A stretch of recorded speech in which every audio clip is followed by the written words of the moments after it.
Hello, everyone, and welcome back to Speedrunners and Coffee, the show where we learn about all your favorite speedrunners. Today, my guest has been a runner since 2018, running such games as Bayonetta 2, Bioshock Infinite, on the Switch, mind you, and also holding quite a few records. It's a variety pack. How are you doing today? I'm doing just fine. Thanks very much for having me. No worries. So, what got you into speedrunning? Speedrunning was a thing that I was aware of for quite a while. I remember in particular being enthralled by Fina's Twilight Princess run on GDQ for quite a while. Subsequently, I remember having one of the GDQ finales, I can't exactly remember which year, was a Chrono Trigger 100% run done for a GDQ finale, which was really good background noise for quite a while. And I suppose I thought I could also do something that was very similar, although not with those games necessarily. Although I did like Twilight Princess, but that wasn't exactly what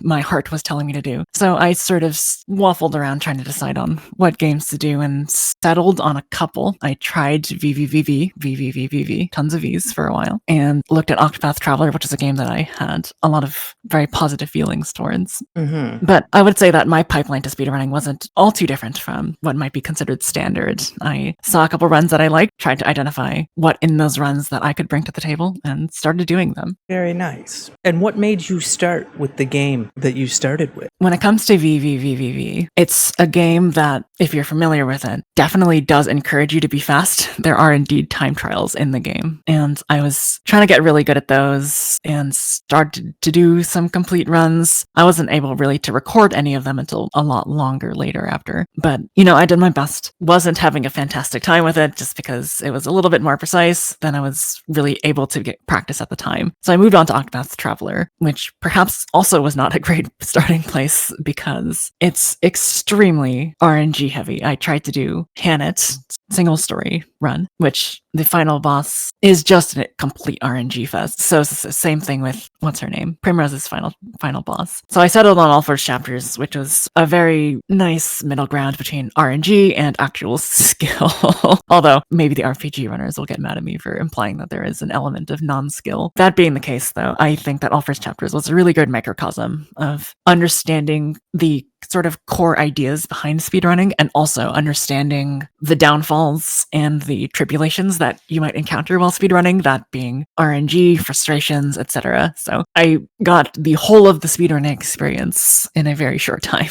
Nice. Was there any initial goal for the runs? Other than be fast, not particularly. I've always been a pretty competitive person, so the way that I view speedrunning is perhaps not adopted by a ton of people. I sort of like to think of it as an asynchronous race, in a sense. Because of the leaderboard format, I'm unable in my mind to separate fastness with accomplishment. That is not to say that if you are a speedrunner, that you have to pay attention to those rankings necessarily. I was talking about this on stream yesterday, actually. I sort of liken it to a marathon, where for a lot of people, probably most people running a marathon, the goal is to get to the end. It is a huge accomplishment to get to the end of a marathon run, like a literal running marathon. And yeah, accomplishing that is a gigantic goal, and improving your own time in that marathon is really important. I think that's a fantastic sort of self-challenge to impose on yourself. Indeed. Although that being the case, it's also technically a race, right? So the definitional purpose of the marathon is to win the marathon, but that doesn't mean you have to necessarily want that specifically to be your goal. That's just sort of the definitional goal of the actual event. So when I look at speedrunning and I see this leaderboard that, especially with games that I will never ever get first place in, I'm consigned and rather comfortable to say that it is a race. It's an asynchronous race that I don't have to win, but it is a race still. At least that's the way that I've sort of thought about it. So when it comes to Octopath Traveler and VVV, I was really set on being as fast as possible. World records would be nice, but they're definitely not required. Actually, one of the games that I started doing and really focusing on during the pandemic, which is when I started really getting into speedrunning, was the DLCs to Bioshock Infinite. They're known as Burial at Sea. I hold some world records in it right now, and the reason why I wanted to start working on that one is because it introduced me to a lot of the core concepts that would be very useful to me for the main game run, Bioshock Infinite. I was correct. stuff like death warping and movement are always really, really, really good to get sort of an idea of how they work. And my community and I have a joke that is, I am not very good, but I am the best, by which I mean, if you take a look at my speedrun.com page, I have many world records, but a lot of those world records are in categories and games that are not exactly populated by many runs. So I would say that I am pretty good, but more importantly, that I am technically the best in the sense that I have the world record. But whenever I do showcases and stuff like that, I always encourage anyone who's watching to actually run these games because I know that I would really love to have competition and stuff like that. Soon, that may be a possibility. Also, I would say that you are a very, very good runner, having done many appearances on GDQ. Yeah, it was definitely a little bit of a, I don't want to say shock, but it definitely made me nervous to be on the channel that I had looked up to for so long. And I'm sure that's not a unique experience in the slightest. I remember when I was doing, I should know this off the top of my head, but I don't. The first event that I did for them, which was, I believe, Flame Fatals 2022, I was doing Bayonetta, and I was extraordinarily nervous. I had like a sheet with a bunch of notes for the first few chapters. I had done a lot of lore research, which is something I never do, just because I really wanted to be, that person who knew everything about the thing and could explain everything. And, it went well. It was good. But since then, I've really sort of developed my own sort of commentary voice. And I think I like that a lot better. It's one that I have sort of self-criticized for being a bit sterile. It sounds very reminiscent of the sort of speech patterns that I'm delivering at the moment. But more than that, I think it's very calming. I think it is informative while also still allowing for the occasional meme to slip by. And I think it's a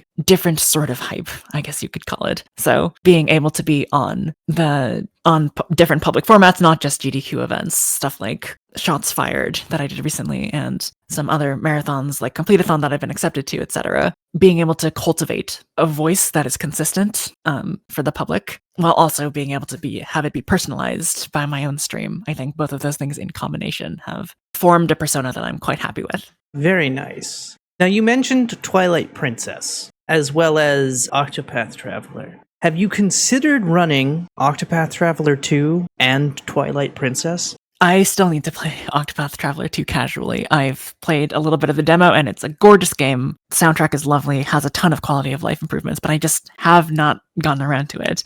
And I will explain the reasons for that a little bit later, probably. As for Twilight Princess, I technically own a copy of Twilight Princess. It is probably the least optimal one. It is the most updated one for the Wii, which means it doesn't have all of the fun stuff that the GameCube version has, and has a lot of stuff patched out that even the Wii version normally has. Twilight Princess is a very important game for my Twitch and Discord history. I found a lot of good friends online from them running that game and different members of the community forming different bonds with it and stuff like that. So I'm very grateful that I had a speedrunning interest in that game from the outset, but I don't think Twilight Princess is necessarily going to be a run for me in the future. It's a little bit too outside the realm of possibility. Completely fair. Have you tried Triangle Strategy, by the way, since that's the same developer as Octopath? It is hilarious that you mentioned that. I thought I was going to like Triangle Strategy way more than I thought I would.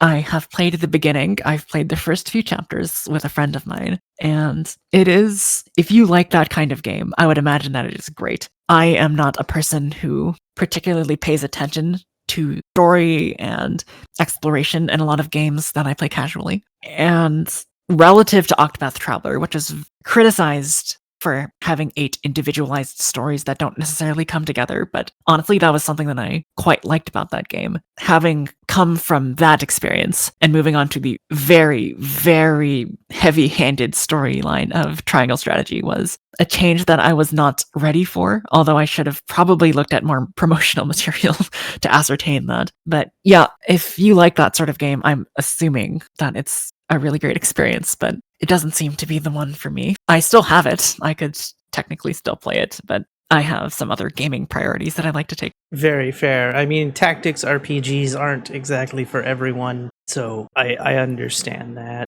When I was younger, I did have Final Fantasy Tactics Advanced on the DS, and I don't know why, now that I think about it, I'm not exactly sure why I thought Triangle Strategy was a good purchase, because I was horrible at that game, Tactics Advanced, when I was younger. So I Oh, guess no. I thought things might be different, but I guess they weren't really. Is there a game that you regret running or a game you wish you had continued to learn? Yeah, I would say the same answer for both, quite honestly. I am known probably online for one of two games. It's either going to be BioShock Infinite or Bayonetta 2. And neither of the answers are those games. I love running both of those games for the most part. However, when Bayonetta 3 came out, I had the grand aspirations of that being like the main thing. Like, this game looks so cool, a lot of new mechanics and stuff like that. And I did kind of learn it, with the emphasis being on the phrase kind of. I know the general strategies, I know many of the skips. However, it is a game that has frustrated me to no end, primarily because it hurts my hands like no other run does, because of not really a trick, more of an exploit called concussion step canceling. It is a trick that requires you to constantly move your hands and dodge cancel and jump cancel and stuff like that. And doing that over and over again for many, many enemies is just a huge pain on my hands. And as a musician, I would not like to sacrifice my hands for the good of one speedrun. So I sort of regret learning it, in the sense that I really wish I could get good at that game. But it's also simultaneously one that I wish I could learn better, because I can imagine a future where I know all of the interesting stuff, I know all of the out of bounds, and I know how to do all of the John stages, which I think are terrible casually. I can envision a future in which all of those things are true, and I can actually really start hunkering down and cutting down the time on those runs, because, the less time that you're actually spending doing the run, the less time that I have to worry about my hands hurting or anything like that. I can envision that future. It is not close. I am perfectly comfortable admitting that that future is not close, if even possible. So I would say that Bayonetta 3 is probably my response for both of those questions. How possible is the run without this trick? It is very possible, in the sense that you can't get to the end of the run. Concussion step is by far the highest damage output that you can output. Sorry for the terrible sentence. Without having to resort to sort of other strategies. We used to do this thing called Basilard spamming, which is extremely easy to input. You hold down the right button and you basically do a punch over and over and over again. It does do a lot of damage, but not nearly as much as concussion step canceling. And, because of my philosophy of speedrunning, that it is sort of an asynchronous race, and that being fast is generally better.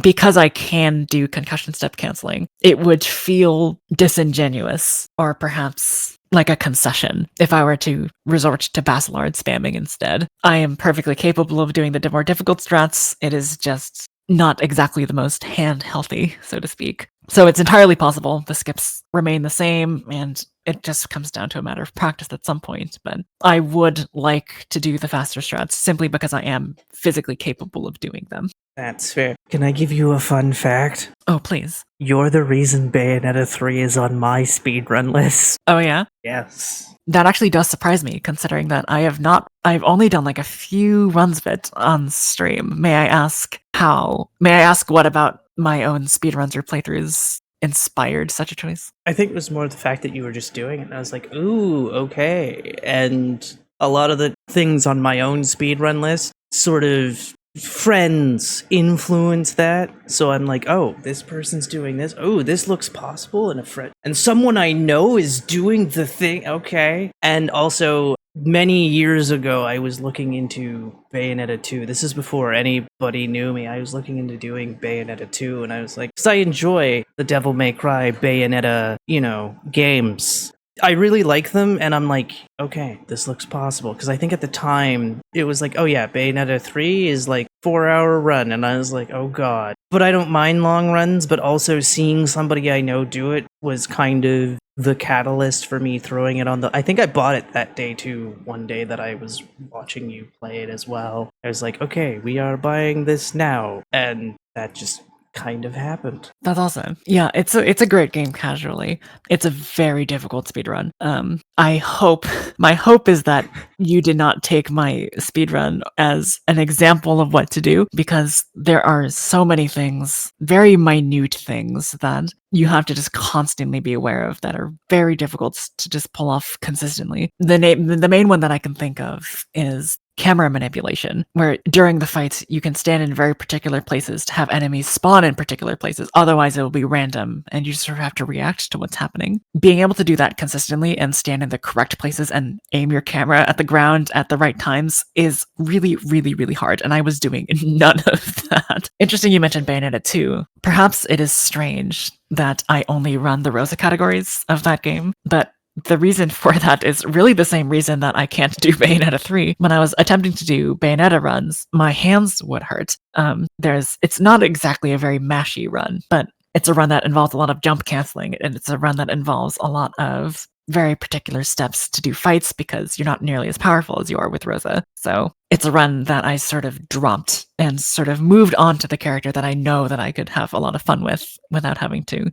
endure any sort of physical risk or anything like that. That being said, I would definitely encourage you to do Bayonetta 3 if it looks interesting. Play it casually first. I certainly did not, and perhaps that was to my detriment. But it's a really fun game with a lot of cool mechanics. I know a lot of people weren't particularly happy with the story, but as I've alluded to before, story is typically not my area of expertise with games. So I was perfectly happy with the way that the story progressed because, I'm there for the fun punches and kicks and stuff like that. Do you see yourself going into the Devil May Cry series as well, or? I have often been encouraged to dip my toe into the Devil May Cry franchise. I believe they're all on, not all of them. I believe the vast majority of them are on Switch, yes? I think the trilogy, I don't think 4 or 5 are. Gotcha. I think the main thing that has prevented me from doing those games is the fact that no one can seem to really agree on which one to start with. I've asked many people for extrapolation as to which one really defines the series, and I have gotten many, many different answers. So has 3 been that answer? Because 3 is the one that I hear the most when people say, when they want to go into they're like, 3 is the best, 3 is the one you run. I used to know. I'm familiar with 1 speed runs. I'm told 2 is the worst game in humanity, and 2 is kind of garbage. I haven't heard too much about, obviously, 5 being, not on the Switch, and same thing with 4. To my knowledge, 4 is not on the Switch. I haven't heard anything about those, but 3 seems to be the one that everybody gravitates towards. I will say that 3 is probably the one that takes up most of the statistical graph. However, I still do hear 1 quite a bit, and I have heard 4 sometimes. So the indecision is based off of complete information, I guess, for lack of a better term. Also, having looked on speedrun.com, 4 and 5 are not available on the Switch, and neither is the spin-off reboot DMC. Oh no, not the spin-off reboot DMC. Some people say the story is complete garbage, but the game is actually really, really fun. Hey, sounds like Bayonetta 3. No, I think people would like Bayonetta 3 over their DMC story. Oh, really? Yeah, there are a lot of issues with DMC's story, so that is a thing. But how does your decision process work when deciding a game to run? I saw this and I took a look at the question sheet for a little bit before I jotted down a small answer. I suppose the answer that I have prepared is I do not have a process, and I'm sure that this is not an uncommon sentiment as well. I wrote down eclectic tastes. You might notice from my SRC page that the games that I do run don't really seem to have a ton of overlap besides the 2 Bayonetta games, going from Bioshock to Hyper Light Drifter to Bayonetta 2 to Skyward Sword to a JRPG. What captivates me in a game is never really so much the genre. It's more about, again, I had problems with this because I would say that combat isn't necessary, but if you take a look and scroll down, I've run Valhalla and VVVVV and Gone Home and Octodad. What Remains of Edith Finch and Octodad that one time. So I can't even say that combat is necessarily a necessary parameter. I don't even think nostalgia is really a big part of it either. Bioshock Infinite is indeed a nostalgic game for me, but none of the other games really are. Hyper Light Drifter maybe a little bit, but definitely not Bayonetta 2. So I wish I had a better answer for you in terms of the criteria that make up my decision to run games, but it really just needs to captivate me in a way that I am unfortunately unable to describe. I'm trying to look for overlaps in those games as I look at them, because I think you would agree with me that they are a bit of an eclectic group of games that I do run. Indeed. I mean, to be fair, you could make an argument that Bayonetta and Bioshock are, in the horror camp. Oh, yes, of course. I only speedrun games that start with B. Oh, that too. It could be B, but also, BioShock is, in the horror genre. Bayonetta is arguably in the horror genre, though an action game. Then you scroll down and you see Skyward Sword. Hey, everybody has to have a Zelda run. It's just the law. And that's the thing about Skyward Sword HD. I'm going to sort of cut across your list of questions here and talk about Skyward Sword HD for a little bit. What you said is exactly true. I wanted to run a Zelda speedrun because I thought that all my friends were running Zelda speedruns, and having one in your back pocket is really nice to just be able to say that you do it. It's a mainline game that everyone recognizes, and it will be a popular and be a sort of a communal experience. I run this Zelda game as well. I have had the most frustrating time learning this godforsaken game.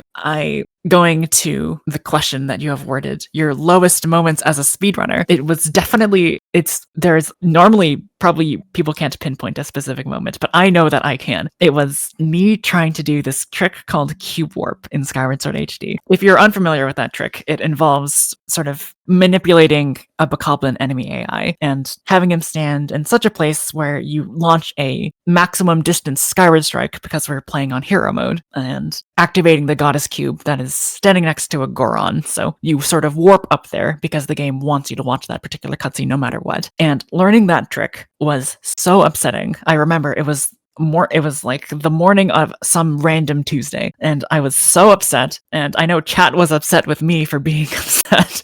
It was not a good time for anyone, and that frustration has rather unfortunately carried through a lot of the rest of the learning process of this game. I love Skyward Sword as a casual experience, which is weird for me to say since it's a very story-driven one. However, it's a game that it is deceptively simple, is how I would phrase it. I have talked to many Zelda speedrunners, 3D Zelda speedrunners, and they have confirmed with me that calling it the most learnable, I suppose, 3D Zelda speedrun, Skyward Sword HD specifically, not SD, is not that far-fetched of a claim to make. That being said, movement in this game and being able to perform the tricks that aren't technically that hard, but can be very finicky sometimes, being able to do that all consistently over and over and over again, especially when Scaldera exists, being able to do all of that and not lose your mind every single time is maddening. And despite me actually having pretty good results with it, I'm 14th place in Harp out of... Actually, let me check. How many people have run Harp? Over 70, I know that much. Over 70, yeah, 71. Despite being 14th place in that run and being 9th place in any percent,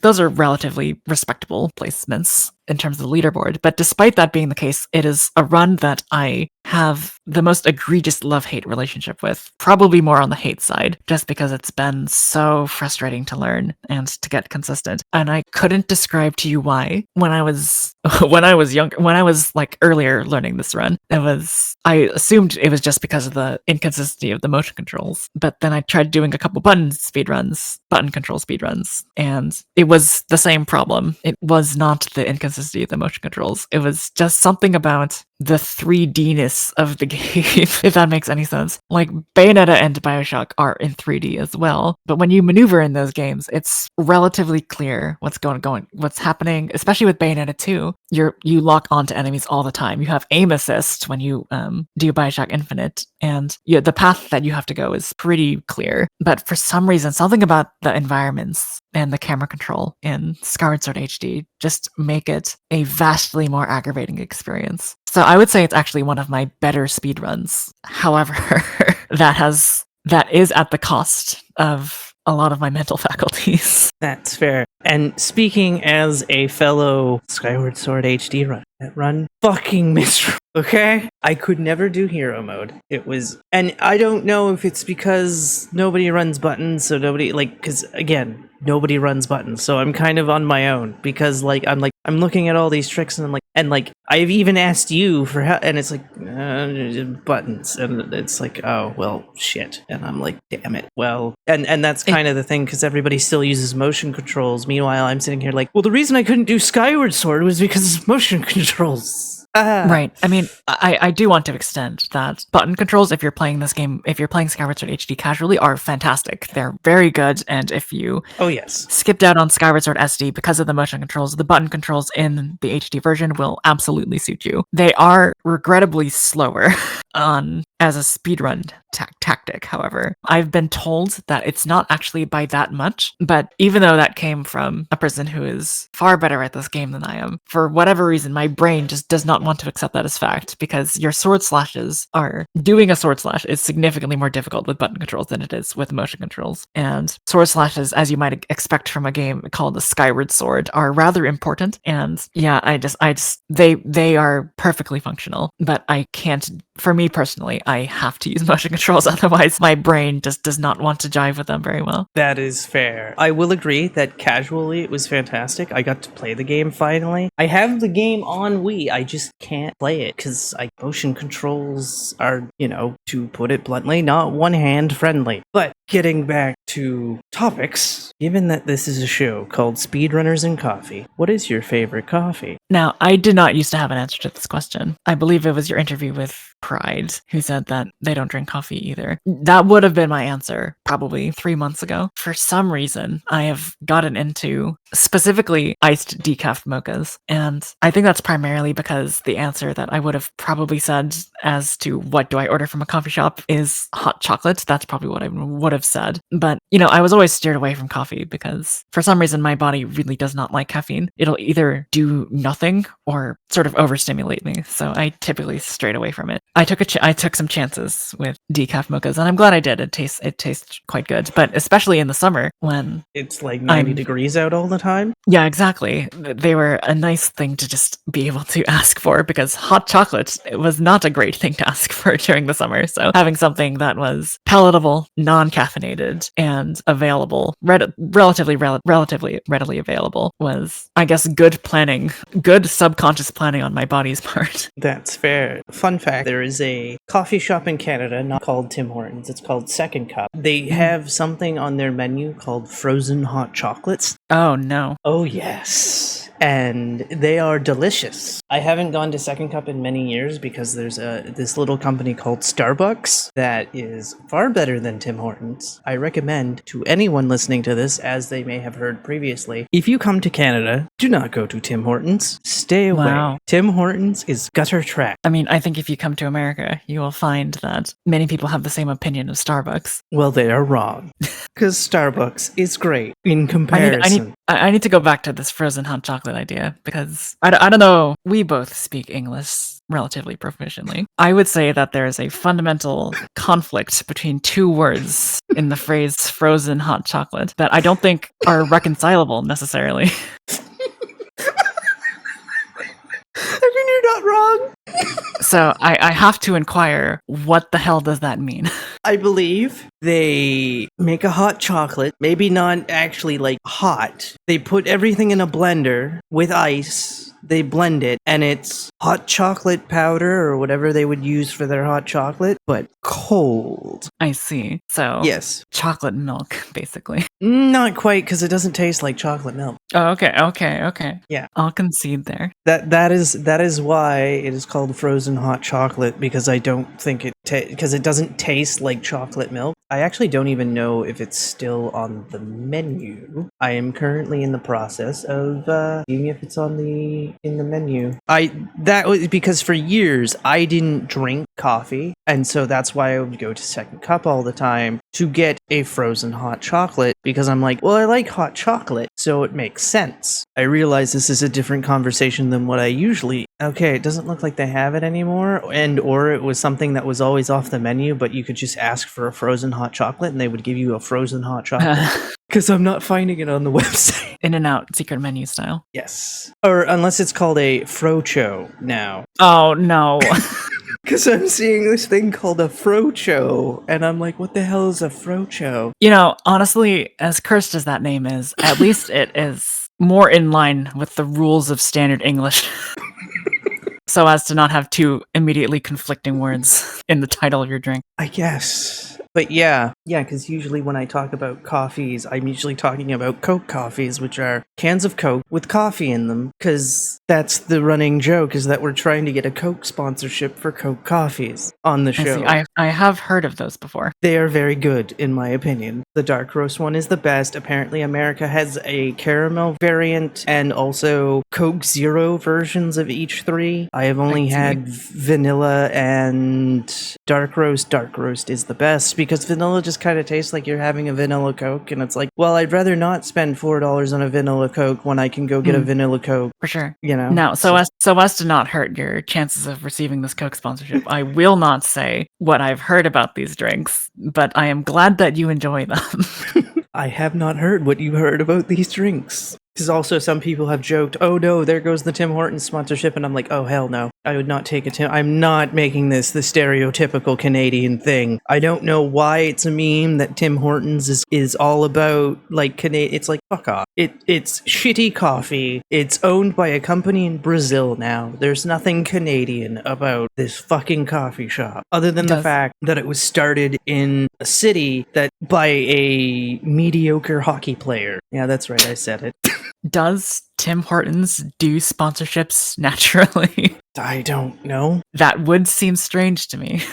I honestly don't know, but, you know, all the time you just see, like, oh, let's just go get a Tim Hortons, eh? And it's like, how about the hell no? Because Second Cup is also a Canadian-owned, well, I say Canadian-owned, but it is a Canadian coffee shop, I do believe. I lived in Canada for a little bit of time, and I think I went to Tim Hortons a total of 2 times. I don't remember anything being particularly egregious about it, but then again, I also don't remember it being fantastic either. So I guess if that's sort of what you're going for, then maybe it's okay. Yes, Second Cup is the better Canadian-owned, but I've never had their coffee, so I cannot speak to their coffees. I've only had their frozen hot chocolates. I will not call it whatever the hell the other name was that we think is the thing. But yeah, I don't even know who it's owned by, but it did start in the 70s as a Canadian company. Oh good, they're still owned by a Canadian company. Huzzah. Take that, Tim Hortons. Yes, so it is still owned by... So if you want the Canadian coffee experience, I guess Second Cup is your answer. I've never had their coffee, so I can't tell you. But also when I go to Starbucks, I get a matcha tea with strawberries in it. So, I don't know what to tell you. I'm a far better tea drinker than I am a coffee drinker, but somehow this show became called Speedrunners and Coffee, which was not its intention. It just happened. It's a vibe. It's a vibe thing. It's not necessarily a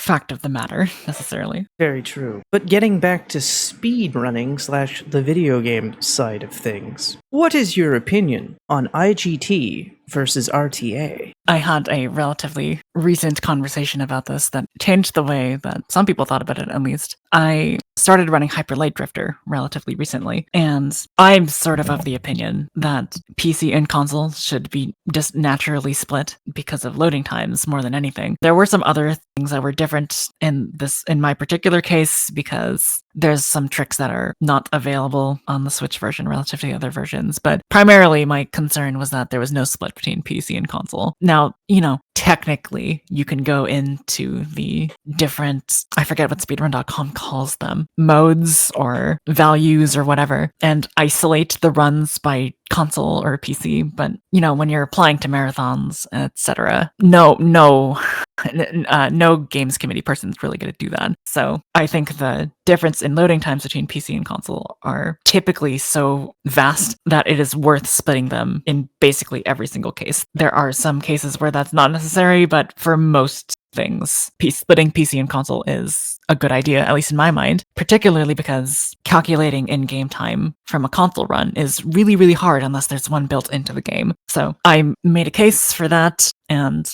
eventually the moderators, who are very nice, of Hyper Light Drifter, they took it into consideration, and now there's a console category for Hyper Light Drifter. So generally speaking, I think that both have a very good purpose in the realm of speedrunning, but it is very context dependent. IGT needs to have a very easy and accessible way to, I guess, see it or utilize it, versus RTA for runs that are noticeably different than their PC counterparts. I think that is sort of the best case for IGT versus RTA that I can sort of think of offhand. That's fair. I had the most controversial opinion about IGT versus RTA in my episode, and that is that no one should give a shit about IGT because events only care about your RTA. I go more into detail. I will not disagree with you in the sense that events only care about RTA. I will push back a little bit in the sense that marathons are not necessarily the epitome of quickness when it comes to speedrunning. They're very much geared towards entertainment and showcase. So when it comes to the actual act of speedrunning and attempting to sort of form a community history around the game and being as consistent as possible with every single runner, generally, I think having access to an in-game time when those elements can be controlled is going to be a little bit more fair in terms of comparison, as opposed to RTA, which can have wildly different things and implications depending on if you play on, like I said, PC versus console, or Switch versus PS4 even sometimes, or if you're playing digitally versus physically. There are a lot of things that can affect your RTA time, which, to your point, which is absolutely valid, really important for a marathon organizer to know. But in terms of actively preserving the history of the speedrun and its growths and decays over time, having access to both of those things, I think, in different contexts can be really useful. That is fair. Is there a skip you wish was in a game that you run? The one that I had written down is in BioShock Infinite. You need to go get this one vigor, or basically this magic power that is called a vigor. They're not called vigors. No, they are called vigors. What are they called in BioShock? Plasmids. Yeah, they are called vigors in Infinite. You need to get this one vigor called Shock Jockey, which is basically Electrovolt from BioShock 1 and 2. And you have to go through the giant maze and kill what's his name, and it takes a while. Yes, you have to go all the way to the Hall of Heroes. You have to beat up all of Slate's armies and get it from him, and then go all the way back to that one location so you can use it. It's a gigantic detour, and I think literally no one in the BioShock Infinite community really wants to do Hall of Heroes if we can avoid it. I could be wrong about that, because there are some interesting skips that you can do in the Hall of Heroes. But in terms of just being fast, it's a 10 to 15 minute detour for basically no reason. If we could find a way to get Shock Jockey early, or not even that, just find a way to get to the next big loaded area quicker, then this would not be of concern to us. We would no longer have to go to the Hall of Heroes. Yeah, that's sort of the big skip that I would like to find. I've heard that it is getting slightly closer from conversations in the Discord, but I don't think we're anywhere close to actually finding it yet. Yeah, I remember, because I played all of them, platinum them, and it's just like, oh my god, this is so boring. So I can understand wanting to skip that. On a casual playthrough, it's actually not that bad, but when you're doing a speedrun, it feels really arbitrary that you effectively go to the nexus point of where you need to go next, but you actually have to sort of diverge, do this entirely other path, and then return to the exact same nexus point to go on to your next destination. It's very useful in a story sense. So casually, like I said, it's reasonable. But in a speedrun, it feels like you're treading water, the same waters over and over again. Yeah, that's fair. What games are you currently playing? Be it offline, online, speedrun, or casual? Yeah, so I am very lucky and privileged to be able to say that I have a relatively lucrative feeling career path in that I am currently working to get an advanced degree. And that has monopolized, as you might expect, the vast majority of my time. And streaming and speedrunning are basically the only ways that I get to really play games nowadays. I really appreciate streaming as it lets me sort of communicate with a lot of people, lets me play a game, and sort of gives me an avenue to improve in something else that's not just my degree path. That being said, that does in fact hinder the amount of time that I actually have to practice, like sit down and practice individual segments in speedruns. It hinders also the time that I have to play games casually. It hinders the time that I just have to think about something that's not the thing that is really looming over my head most days, which is my degree.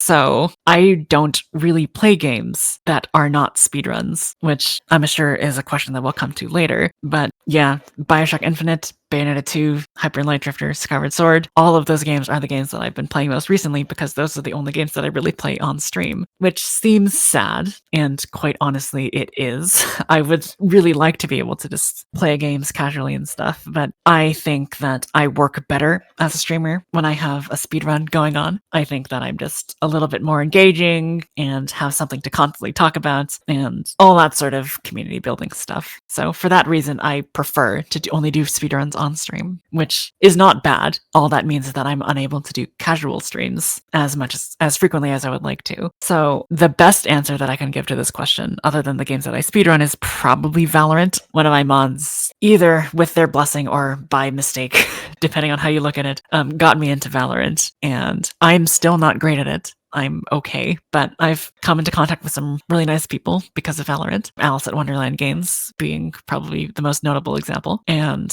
it's fun to play with friends in Discord and sort of mess around on there when I'm not actually having to like sit down and practice stuff in speedruns or be on stream or anything like that. So as rare as those occasions are, Valorant is probably the best answer. That's a bit of an embarrassing answer to the question. But yeah, typically gaming time is stream time. And I alluded to this earlier, but this is sort of the reason that I have not played Octopath Traveler 2 yet, is because most of my gaming time is spent on stream and most of my streaming time is spent on speedruns. So A equals B equals C. Most of my time playing games is doing speedruns. Also, And I wouldn't say that it's sad. I would say that it shows that you are dedicated. well, that's a very charitable way of saying that. And I think one of your questions later alludes to it, so I'm sure we'll get to it later. One of the games that I have been really wanting to play is Resident Evil 4 Remake. Oh, it's so good. I've heard it's very good. It is a little bit too expensive for my blood at the moment. I was really hoping that it would come down during the most recent Steam sale. It did not. I don't have any ambitions of running that game, really. I just think that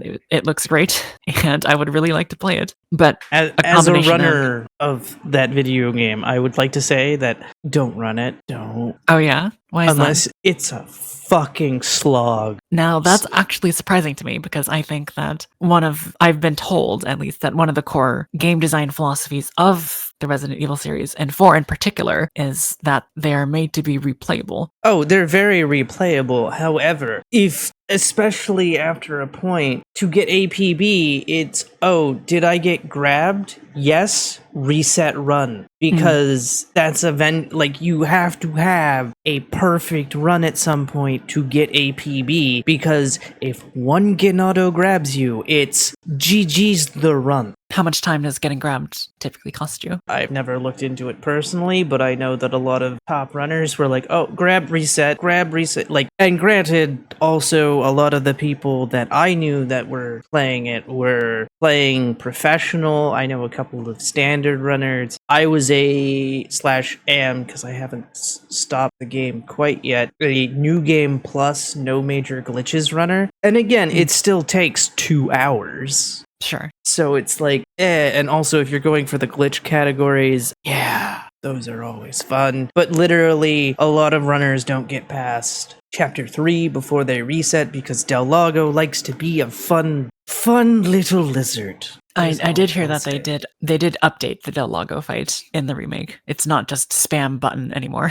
No, it's not spam button, but it is, like, you don't get knocked out of the boat anymore, but you still take hits. And you're still got the infinite harpoons and you're trying to harpoon him. I see. But yeah, and sometimes because DA, which is difficulty adjustment, still exists, and that likes to be a fun asshole, among other things. Again, the run is just a slog, but if slogs are your thing, then go for it. But like, or if you don't mind not PBing for a long time and just going through the run, then it's fine. But if you're like somebody who's like, I must PB, or I want to be super competitive, and you're not prepared for a million resets and maybe not getting like even a run done for like 2 weeks, then might not be best. for you, in my Interesting. opinion. Now, I thought Yes. the reason that people played on expert is because the sole reason people play on expert is because it eliminates some of the Ganado RNG. It makes their movements a little bit more, at least predictable. I Or maybe believe I'm just thinking. that's OG. I know that's OG. I Mm, don't know how it functions in remake.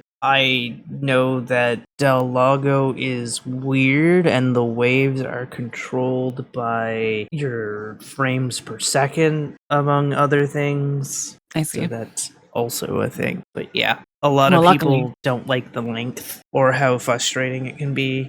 luckily, I had no plans on running it. I would love to play it casually, though. It looks very, very fun. Oh, it is. I highly recommend. It's probably still game of the year for me, though I have not played Diablo 4 and I haven't played Final Fantasy 16, among other games that are still scheduled to come out. I still say it's better than Street Fighter 6. I don't know if it's going to be better than Lies of P or Mortal Kombat 1 or Super Mario RPG Remake, which is scheduled for November. Yeah, I have no personal connection with Super Mario RPG. I didn't play a ton of old games, period. So when people sort of come to me asking my opinion on sort of older versions of older games, I tend to have a relatively negative view of them because I've played the remastered versions with all of the quality of life updates. So I just don't have that same perspective of having that being like the really big major thing of the time. I absolutely empathize, or I guess sympathize, not empathize. I can sympathize with the fact that, for example, when Mario 64 came out, it was cutting edge. It was like new 3D. Wow, I can move in all directions. But I played Super Mario Odyssey before I played Super Mario 64. So going back to an old relic that I had never experienced before tends to be pretty taxing on me. That's fair. That's kind of the same thing with me with a lot of the PlayStation mascot games, because I never played the PlayStation mascot games because I never had a PlayStation. I had the N64, so SM64, amazing game. Crash Bandicoot, I don't like that game. Spyro, I never played that game. I still haven't played the remake of Spyro. Like, those games never interest me. But I can tell you a lot of people that I've even interviewed probably think those games are phenomenal, you know? Oh, exactly. I mean, I'm of the opinion, as someone who studies some form of art for her degree, that call art objectively bad is really, really, really, really hard, if not impossible, because a lot of it is perspective and context and stuff like that. Yes. Are there any games you're looking forward to running?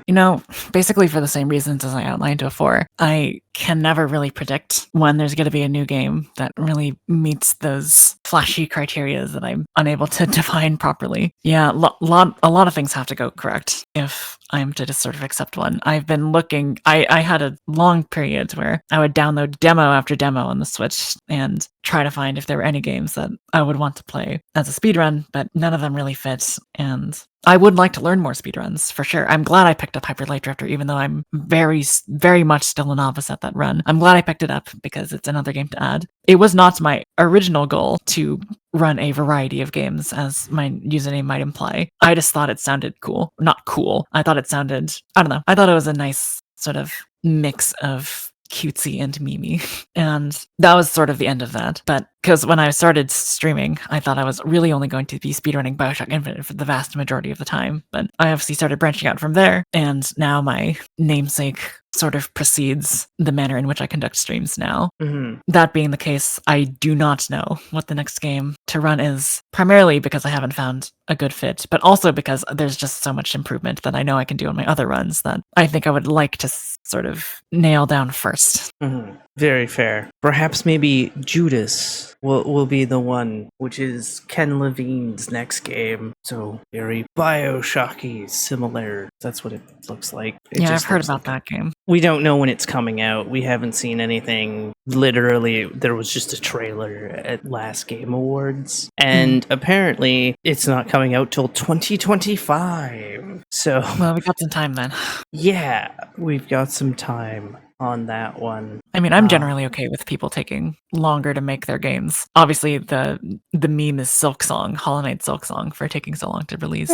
But yes, I mean, Tears of the Kingdom as well. That took a long time too. Yeah, that was 6 years. And I'm frankly okay with that. I would rather have something that started off really well and then they fix it to improve it, as opposed to Scarlet and Violet, which I was very excited for, which are fundamentally broken games. I don't think they deserved to be on the market in the state that they were released in or are currently at. Don't know the state they're currently at. Sorry to report, but Scarlet and Violet's my second favorite Pokemon game of all time. Oh, is it really? Yes. It didn't top Black and White for me, but Scarlet and Violet's second favorite Pokemon game of all time. Why is that?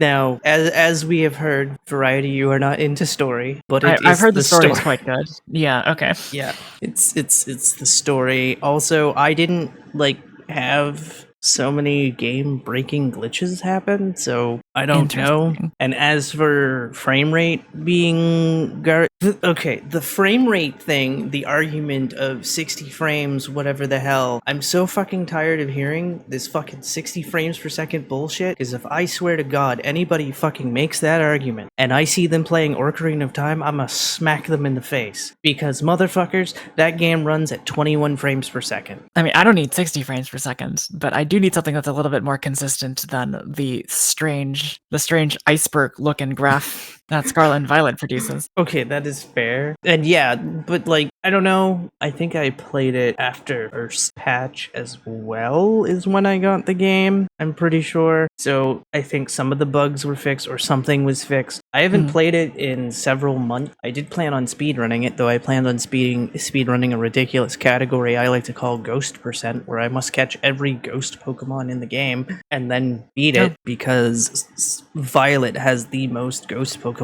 out of any other Pokemon game in the franchise. I did not know that. Yes. I will say that on the side, I am a competitive Pokemon player, and the changes that they made to competitive Pokemon are very refreshing. There's a lot of really cool things that they did, and a lot of the Pokemon really jive well with the sort of competitive landscape that they've been building up for a while. I really like terrestrialization as a gameplay mechanic. I think it's probably my second favorite gimmick under Dynamax. That being said, though, the fact that I am biased because the first time I played the game, I did the co-op mode with a friend of mine. And when you play on co-op mode, the frame rate plummets. It's probably fine when you play it single player, but I was so burned by the co-op experience that it left a horrible taste in my mouth for every subsequent playthrough, of which there were probably maybe 2. Yeah, I've heard the story is fantastic. I know the story generally speaking, but it is such a chore for me to play and not be angry that I'm gonna save my mood. Again, I don't know what the current patch is or what patches have happened. There's been a few. I believe they're on 1.2 now or something. Again, it's been a while since I've caught up with it. I used to send Alice the patch notes when they came out, because that was when she was very much playing Pokemon competitively on her streams. Apparently in December, 1.1 fixed bugs. I don't know what's happened in 2023 at this point. I do know that the DLCs are on their way, which is about all I know. I mean, when Pokemon Home released, it shook up the competitive world. Something fierce, but that's a topic for another day. Fair. Getting back to questions, is there a game that you love but would never run? Yes, and it is a game that one of my mods runs. It is Sekiro: Shadows Die Twice. Love that game. It's probably my second favorite From Software game, other than Bloodborne. It's fast-paced. It has a ton of stuff to just really get into, and how the intricacies of how everything works. Combat, especially. I love combat in video games. Has probably the best combat system I can imagine, or at least think of in recent memory. Would never run it.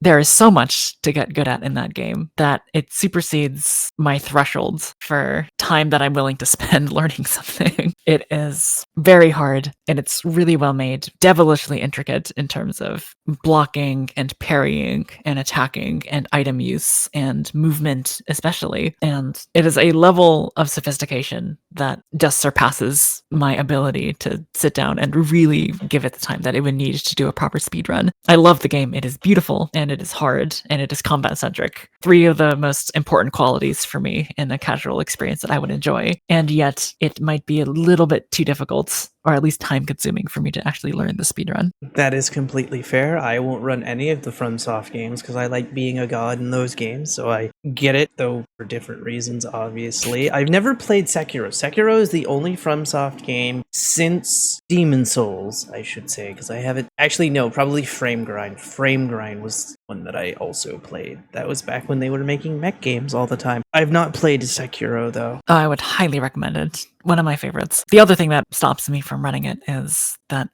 I currently have only access to it only on PC, and I just don't like to run games on the PC. I vastly prefer the Switch, even though it has a lot of problems in terms of doing speedruns, but I'm just far more comfortable working around a controller to do speedruns than I am a keyboard mouse. Oh, I was going to ask why, but have you thought about using a controller on PC? I have.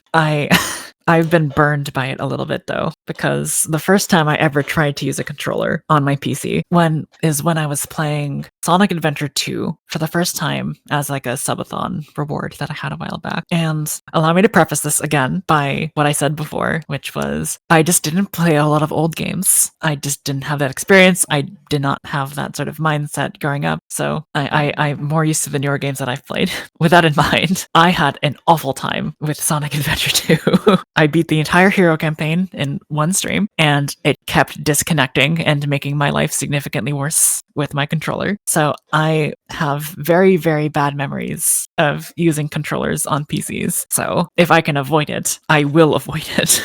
Not to say that it will never work. Maybe it's just a bad cable, which is entirely possible, but it brings up too many unfortunate memories of the past. That's fair. I'm not sure how long ago your experience happened, but there's not a controller to my knowledge that will not work with a Steam game. Getting games outside of Steam, now there's the challenge. Oh, for sure. Speaking from experience, I am. If you could create a game from an entirely different genre and add it to your favorite series, what genre of game would you add? I don't know if you've received this feedback before, but this is definitely one of my favorite questions that you have on your prep list. Originally, I would have said Bayonetta, but they did do that. They released Bayonetta Origins, Cereza and the Lost Demon, or something to that effect. And I'm awful at that game. I didn't even purchase the game. I downloaded the demo and tried it. And for some reason, my brain really does not work well controlling two characters at once. So there was no way in hell I was ever going to be playing, let alone running that game. So original answer probably would have been Bayonetta, but they did it, and I'm assuming it was some sort of success. Not a success for my tiny heart. However, the answer that I came back to, which is something that I said on stream multiple times, is that I would love Zelda Dark Souls. I think that consistently one of the things that makes Zelda games unenjoyable to me is the combat.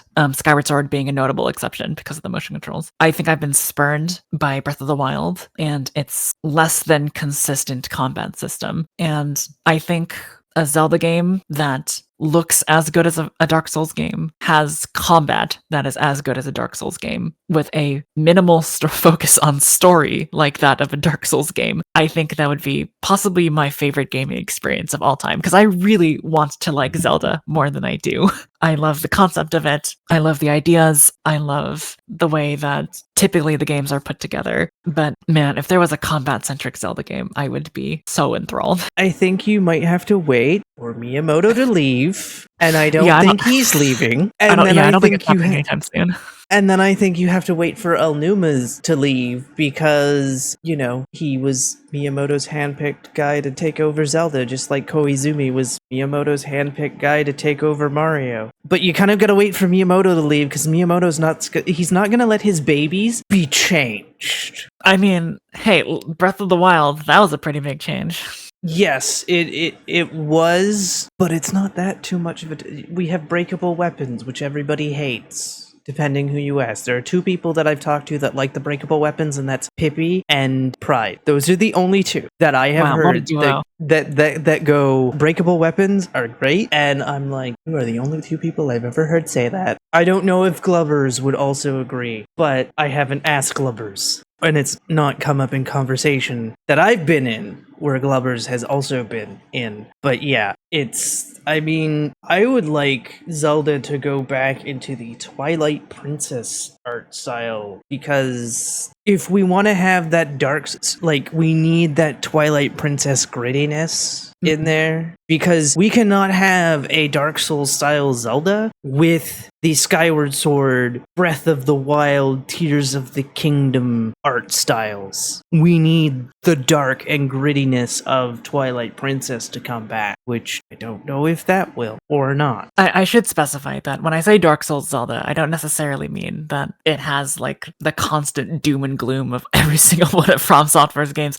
I guess I just more meant like it is very combat centric and very intricate in that sense, with very varied enemy design, very sprawling, with lots of different environments and stuff like that. Like, I watched a video on Tears of the Kingdom recently, and the person who made that video made a really good point, for example, that was that the shield parry in Breath of the Wild and Tears of the Kingdom are basically useless abilities, with the exception of Guardians in Breath of the Wild, because it is a high risk, very hard to time, and very low reward option for combat, because 99% of the time, a flurry rush is going to do significantly more damage and be way safer. So it's just like small things like that, small weird combat optimizations like that, that I know that a game in the style of Dark Souls could definitely improve upon.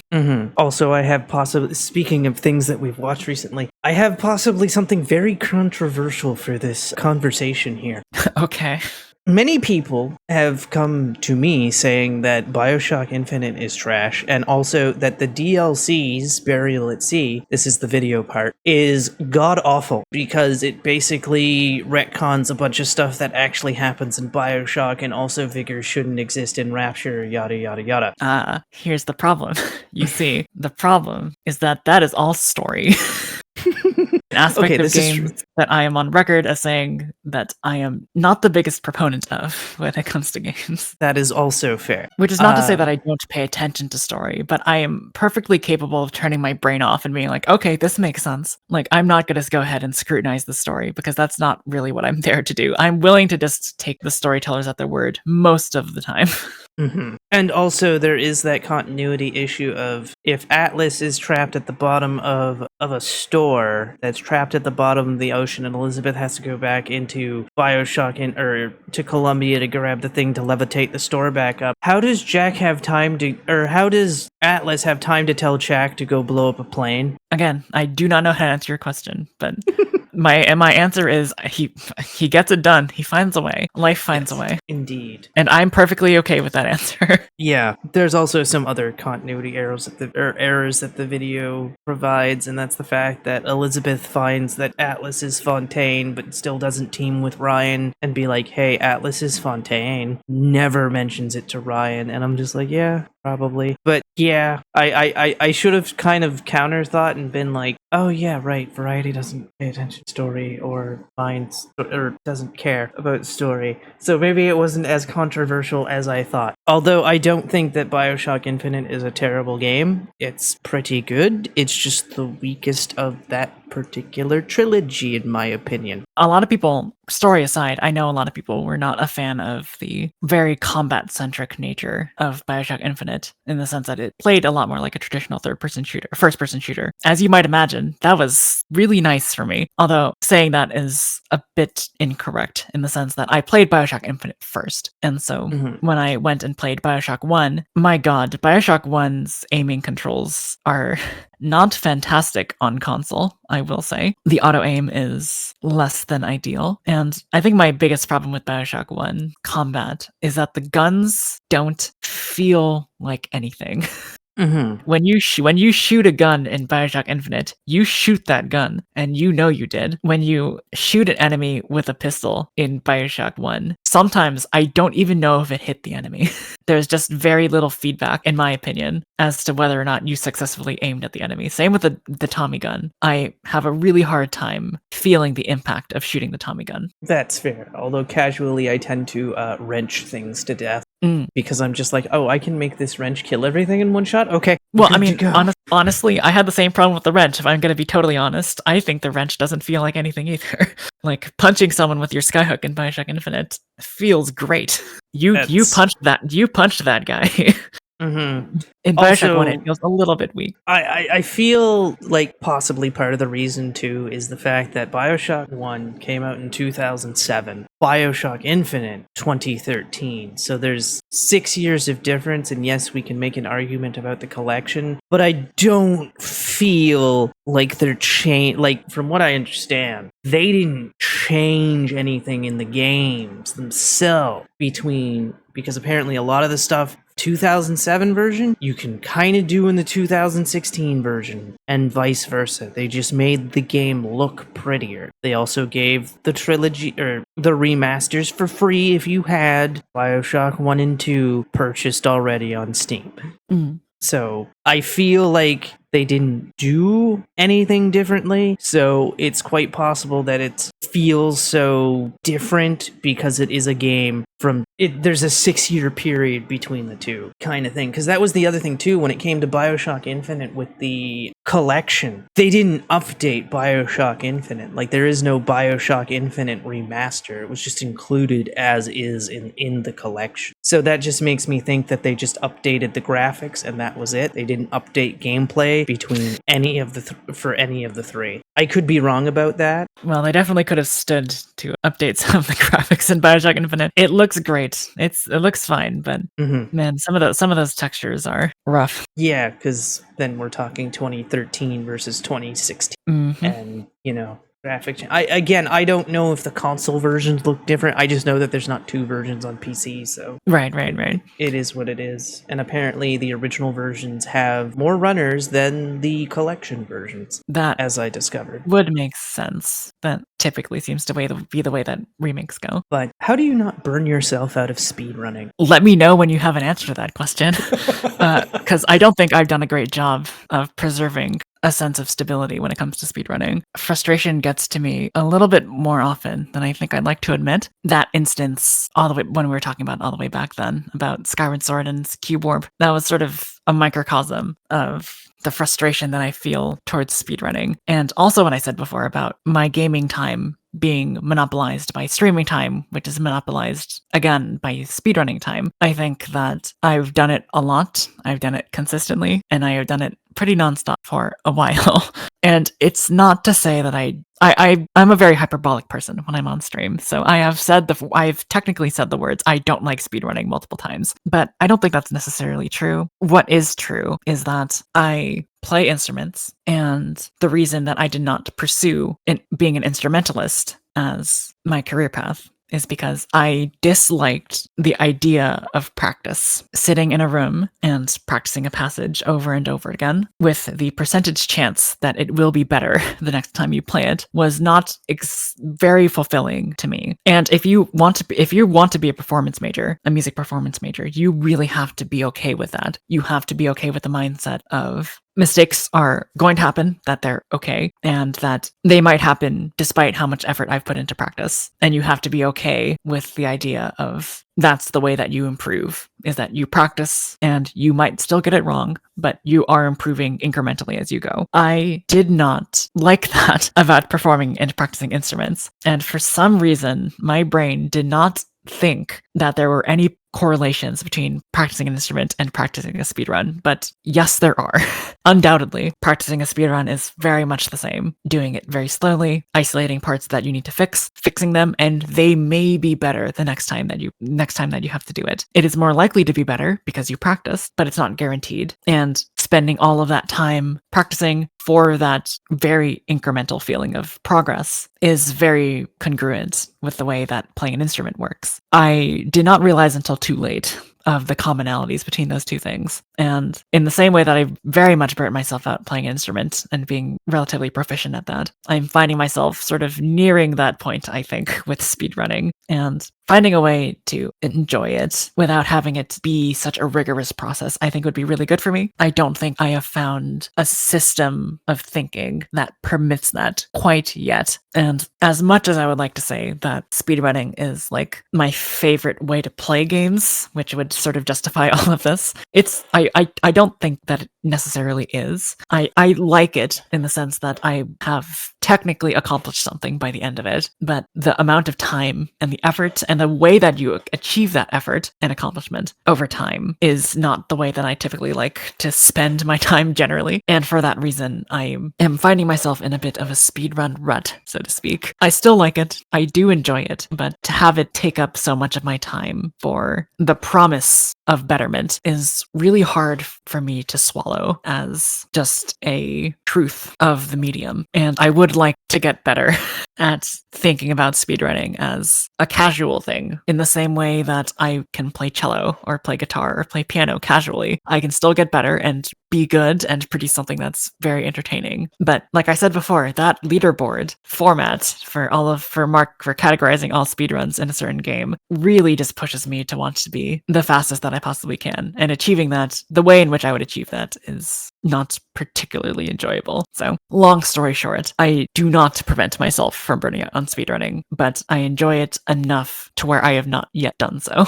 That's completely fair. What advice would you have given to your past self with your first speedrun, knowing what you know now? Well, other than what I just outlined in regards to the type of practice that you would have to commit to in order to become really good at speedrunning, I would say that the main thing that I've learned has really nothing to do with the speedruns themselves. It really has to do with, I guess, community more than anything. It's a very different culture, and it is one that requires online familiarity. It is one that requires knowledge of trends in other facets of the speedrunning realm. Like, to be a well-versed speedrunner, it's not just knowing Bioshock Infinite or Bayonetta. Knowing the fundamental mechanics of Pokemon speedruns and all those glitches is really good to be able to converse and be part of that community. And my god, I am in so many Discord servers for many different speedrunning communities, for both as a runner and as an enthusiast. And understanding the social, for lack of a better term, the social structure of speedrunning was sort of a culture shock for me, for lack of a better term. I am not a hugely online person, or at least I wasn't until I got into this hobby. I spent most of my time just working on my degree stuff, as boring as that may sound. But coming onto this space and knowing that there was a sort of speedrunning online vernacular that was distinct from normal online vernacular took some time for me to really internalize. And so I feel like I was, shall we say, I would understand if someone thought that I was a bit of a weird person in the speedrunning community from the get-go, just because I was unfamiliar with those conventions. Now that I am more familiar with them,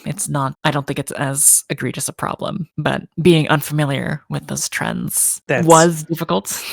So the fact that I am now aware of them and that I know the effort, the social effort that I would have to go to really understand speedrunning as a whole is something that I would definitely not waste any time on if I were to start the speedrunning process all over again. That's completely fair. And also, I wouldn't say that it's boring. Again, I think it shows your dedication to things. I think you're a very dedicated person to your crafts. I have very strong opinions on many things. Whether or not they are substantiated is a different matter entirely. But yes, I like to think that I stick to my guns whenever possible. How do you prefer to learn a new speedrun? Do you take notes, practice, or do you just dive right into full runs? I find myself more often than not just diving in and then fixing mistakes as I go. There's an adage in at least classical instrument learning, which is basically I will dive in and then I will fix mistakes via notes as I start to learn the run a little bit more. This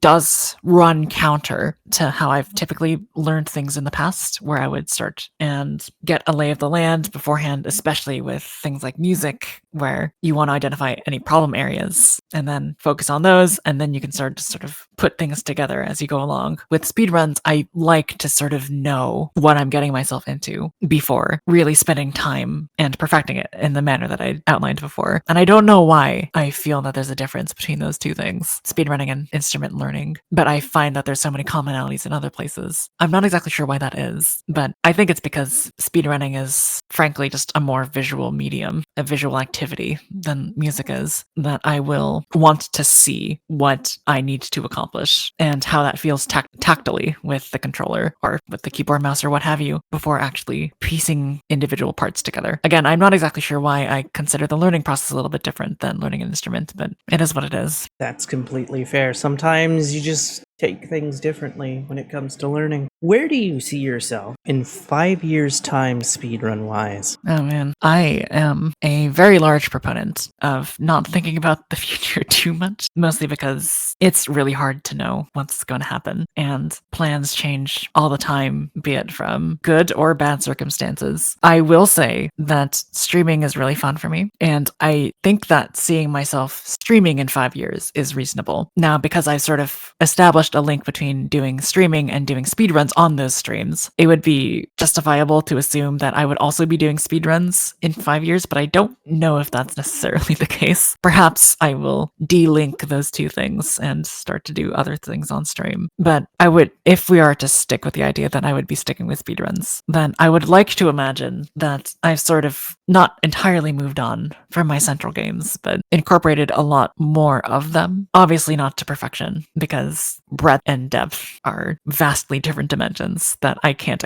accommodate everything for. But being relatively proficient at a vast library of games, I think, is really appealing to me, and it's sort of something that I've been trying to start doing now. You'll remember that I was talking about getting all of those demos from those other games from the Switch store and trying to find if there was anything that really caught me or drew in my attention. And while that hasn't necessarily happened yet, I don't see that problem persisting indefinitely, and I could see myself building a very big library of speedruns that I know to a relatively high skill level.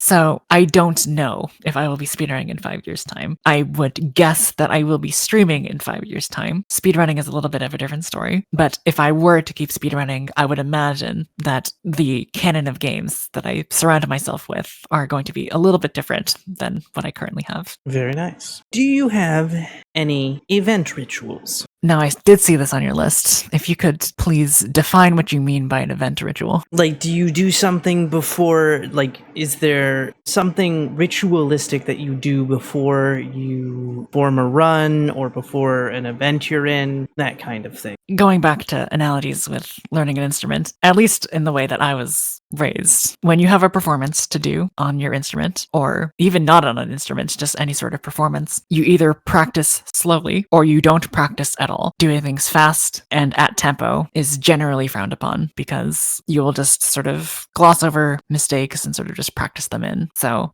although I don't always follow that advice, before events, I try not to really give it my all in the practice runs. I will do practice runs more often than not, but they'll sort of just be fun runs. I'm not going to really try hard for them, for lack of a better term, and sort of let it happen and get familiar with it, get it in my hands, but not to the degree that would be required of a performance. Fair. What was, or would you say, is your proudest moment as a runner? I think we already covered my lowest moments as a runner, but my proudest moment as a runner, and I'm going to have to break the format of your question, and I apologize for that, is doing a marathon that I hold called Rejects and Friends. It is a marathon that is sort of dedicated to a very specific community, and it sort of came about as I don't want to say concession, but I'm going to say concession for all of sort of my close circle of friends who were rejected from GDQ, and we sort of, as a meme, said, hey, let's put a marathon on for ourselves. And so we did, and it went really well. And we've done 2 events in a very similar fashion since then. And it was a real highlight for me because it, like I said before, it proved to me that I was sort of getting into the general speedrunning community space. It proved to me that I was a respected enough runner to have the credentials to put one of these things on. And it proved that I just sort of was decently good at organizing things. I think that that marathon is a good representation of the time that I've spent being a streamer and speedrunner, and hopefully a friend to many people. And hopefully it continues for at least a little bit longer. It's a lot of work on my end, but it's work well spent. I believe word through the grapevine is in person.